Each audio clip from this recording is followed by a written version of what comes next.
read the current structure of the PLC we're connected to if we haven't yet defined our table.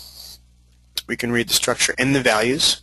So besides just the fact that this column is a string and this is the first, second, and third row of it, we can read the values that these cells will actually hold in the PLC, and that's a very nice tool to read and check. We can read from a .fdt file. Now very important as well is the read range, write range, and read-write tables. With these tools we can say store information in the data table editor here, and we can write it to the PLC. And this is important because if we do this, if we say we wish to create recipes or some information we want to type in and provide to the data table in the PLC, we need to write it, and we'll use the write range. If we've defined information in every cell and column here, we can just select row and press write range, and we'll write this to the PLC's data table.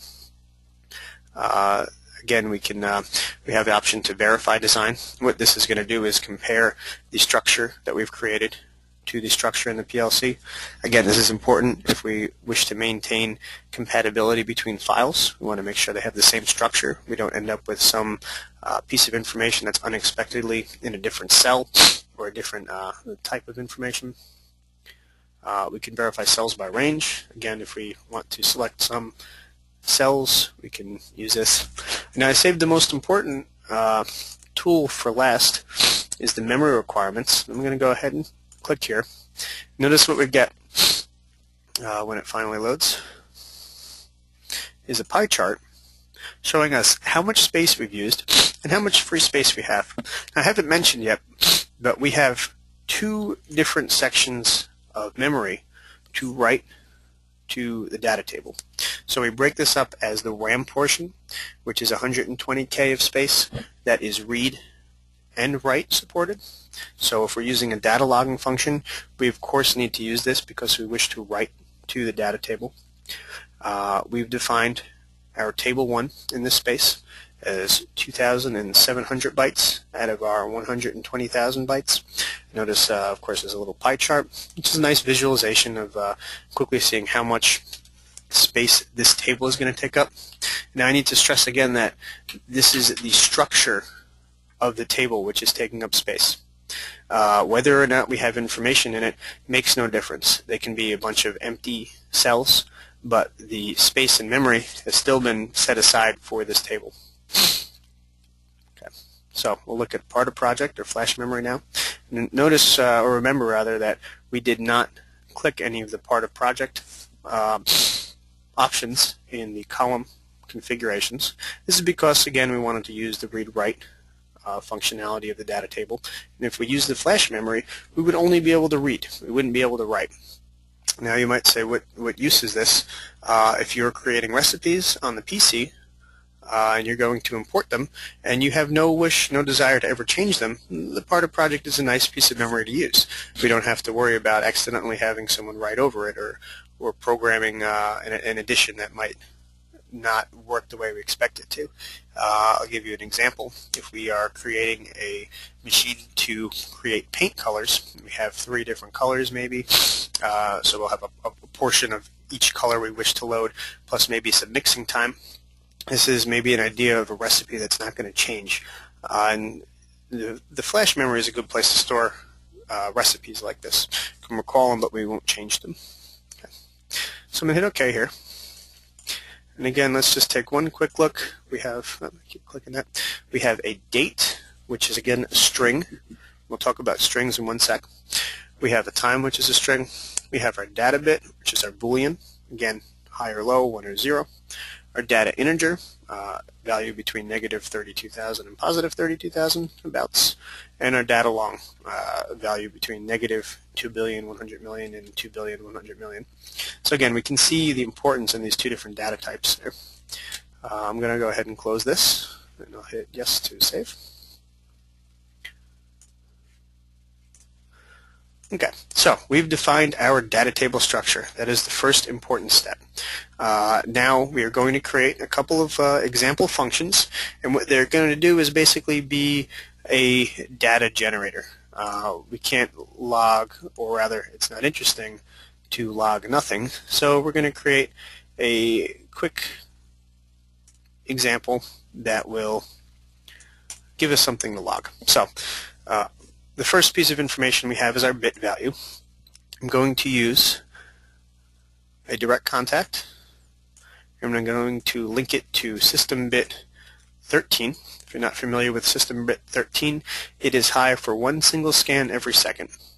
And this is nice. Instead of creating a 1 second timer, we can use SB13, and we can have a function that will happen once a second. Again, this is the idea of a single scan transitional element. It's going to be high for one single scan. We don't need to use a positive transitional contact because the system bit is specifically the rising edge. Notice that it's the rising edge of SB3. If I scroll up to system bit 3, we notice it's a 1 second pulse. Now this is a 1 second pulse with a 50% duty cycle.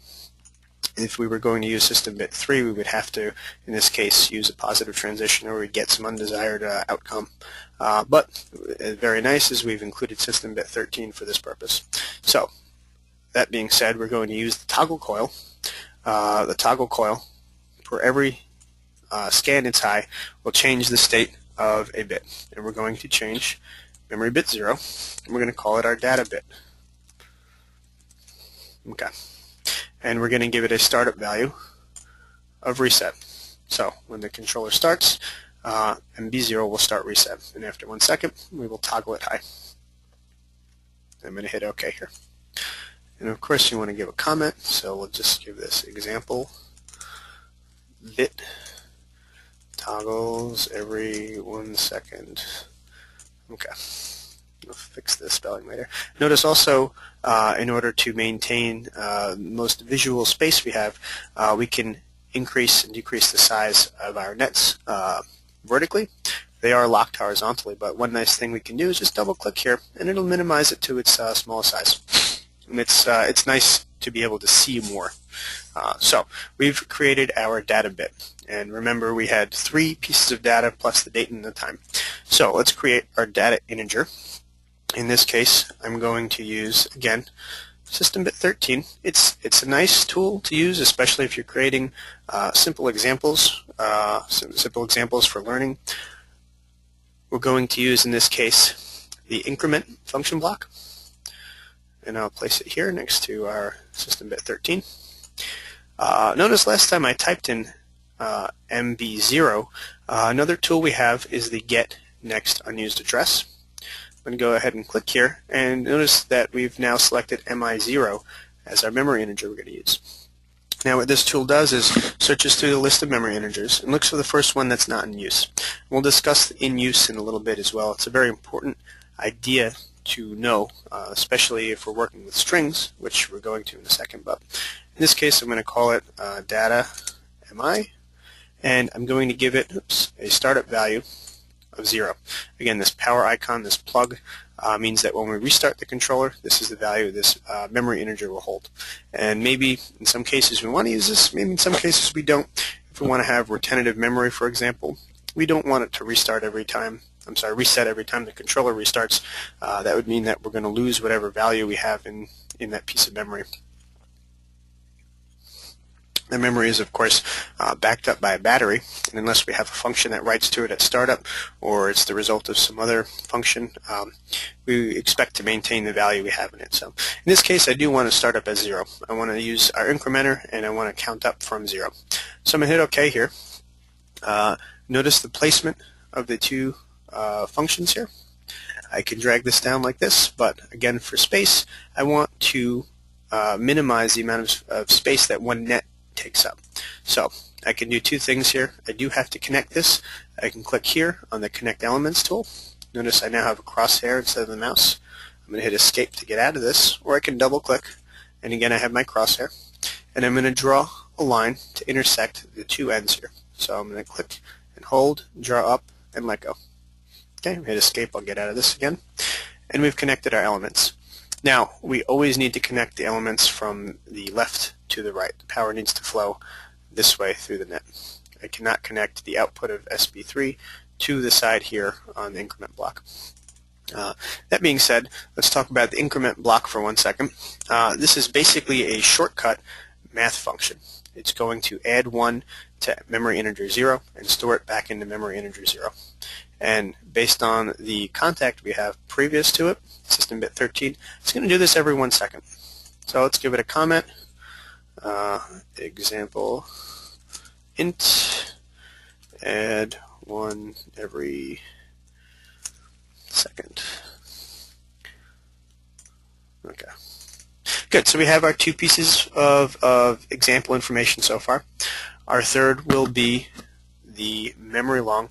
Oh, you may ask here, what is this piece of data going to do, this memory integer, if we leave it on long enough? Well, we expect it to count all the way up to its upper limit, 32,767, and then on the next increment, it's going to go to value negative 32,768. And it's going to continue increasing from there. The idea is that when we reach the high limit and we increment a little more, we roll over. And if we leave it running long enough, we'll see that, but we probably won't here. Now, we are going to use, again, system bit 13, just because it's really easy, and we're doing a quick example.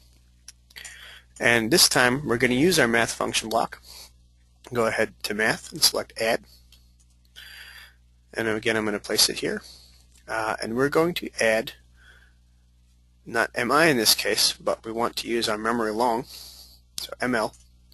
And again, get next unused address, call it data ML. It's going to start at 0 again. And in this case, instead of adding 1 like we did in the incrementer function block, we're going to select const here. And notice that instead of a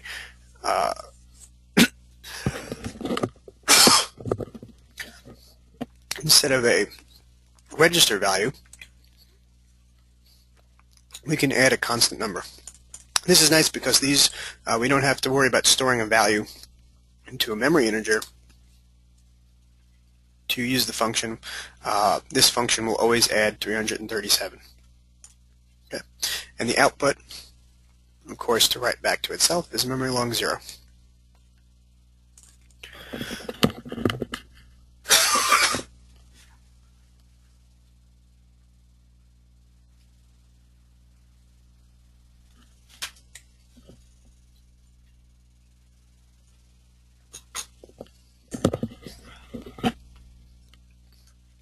Okay, and of course we have to add the 2 elements, or connect them rather, and we'll give a description. This is the example long, add 337 every second. Okay, so our 3 pieces of example data are now going to generate they're going to generate our data. We can log this to our table now. In the real world, this maybe is the state of a switch or an input, whether the bit is high or low, or input's high or low, or the output's high or low, or a system bit is high or low. An integer or a long could be the current temperature or the current pressure or the value of some register we have running in our program. Whatever information is relevant for our project. So let's take a look at our data table tools. We click on the menu. We notice we have the drop down. First, of course, is data tables. This is where we will go if we want to open the data table editor again.